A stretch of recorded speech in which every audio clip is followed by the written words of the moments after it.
ఇంతమంది పోలీసులు ఉన్నారు కదా సార్, ఇంతమంది అయితే ఉన్నారు కదా, చేయండి. మేమైతే చిన్నప్పటి నుంచి పోలీసు వాళ్ళతో లేకుండా అయితే లేము కదా సార్. వీళ్ళందరూ అయితే పోలీసు వాళ్ళే కదా, మీ వాళ్ళే కదా, మాట్లాడియండి. మరి ఈడ పోలీసు వాళ్ళని పెట్టుకోండు, రాత్రి 2 గంటలకి వాని అపార్ట్మెంట్ పోలీసు వాళ్ళని పెట్టుడు, చేసింగ్లు చేసుడు, ఏంటిది? ఏడుంటున్నాం సార్?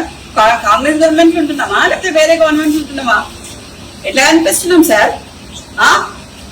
చూసి వస్తున్నాం. లేదు, నా ఇంటికి నువ్వు మఫ్తీలు వచ్చినావు, ఇక్కడికి మఫ్తీలు వచ్చి నేను మీరు అని పిలుస్తున్నా. ఇంకా నేను ఇంకా నువ్వని పిలవాలి. నిన్ను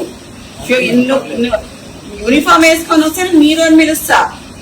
మఫ్తీలు వచ్చినావు కాబట్టి నేను అయినా మీరు అని పిలుస్తాను మిమ్మల్ని. నాకు ఆయన మీరు ఇట్లా మాట్లాడుతున్నారు కదా, నేను అట్లా మాట్లాడలేను సార్. ఈ మూల మీద మనుషులను పెట్టుడు, ఆ మూల మీద మనుషులను పెట్టుడు కరెక్ట్ కాదు. అది ఎందుకు పిలుస్తున్నారో అడగండి, నేను అప్పుడు పిలుస్తావా అని. ఇవన్నీ మీకు ఫోన్ చేయండి, నేను ఉంటా. ఇక్కడ ఇంతైపోయినా పర్లేదు, ఉంటా సార్. చేయండి.